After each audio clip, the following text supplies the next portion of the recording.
भारतीय संविधान का अनुच्छेद 15 आर्टिकल 15 कहता है कि किसी भी व्यक्ति के साथ जो देश में रहता है उसको उसको धर्म के आधार पर, मूल वंश के आधार पर, जात के आधार पर, लिंग के आधार पर और जन्म स्थान के आधार पर उसके साथ कोई भी भेदभाव का प्रतिषेध नहीं किया जाएगा। कोई भी प्रकार का भेदभाव या प्रतिषेध नहीं किया जाएगा। किसके आधार पे? ना धर्म के आधार पे, ना मूल वंश के आधार पे, ना जात के आधार पे, ना लिंग के आधार पे, ना जन्म स्थान के आधार पे किसी के साथ कोई भी भेदभाव या प्रतिषेध नहीं किया जाएगा। भारतीय संविधान का अनुच्छेद 15 एक कहता है कि राज्य भी किसी भी व्यक्ति के साथ कोई भेदभाव नहीं कर सकता।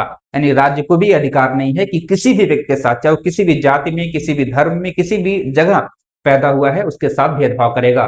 भारतीय संविधान का अनुच्छेद 15(2) कहता है कि प्राइवेट व्यक्ति भी किसी भी व्यक्ति के साथ भेदभाव नहीं कर सकता। ना दुकान पर, ना रेस्तरा पे, ना होटल पे, ना मनोरंजन की दुकानों पे, ना कुआं स्थल पे, ना नदी के घाट पे, ना चलते हुए रोड पे, कहीं भी किसी भी व्यक्ति के साथ कोई भी भेदभाव नहीं किया जाएगा।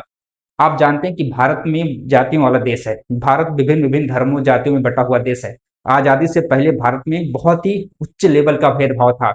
जाति आधार पे था, धार्मिक आधार पे था, लिंग के आधार पे था। स्त्री और पुरुष में भेदभाव किया जाता था। महिलाओं को पढ़ने का अधिकार नहीं था, दलित जातियों को पढ़ने का अधिकार नहीं था, ओबीसी जातियों को पढ़ने का अधिकार नहीं था।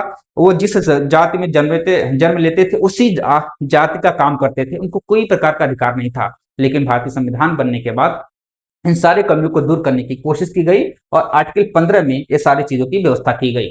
हालांकि अभी भी बहुत आधारों पर भेदभाव है, कम नहीं हुआ है, खत्म नहीं हुआ, थोड़ा कम जरूर हुआ है बट खत्म नहीं हुआ है। और आजकल तो देखने में लग रहा है कि जाति आधार पे और लिंग के आधार पर भेदभाव धीरे धीरे और बढ़ रहा है।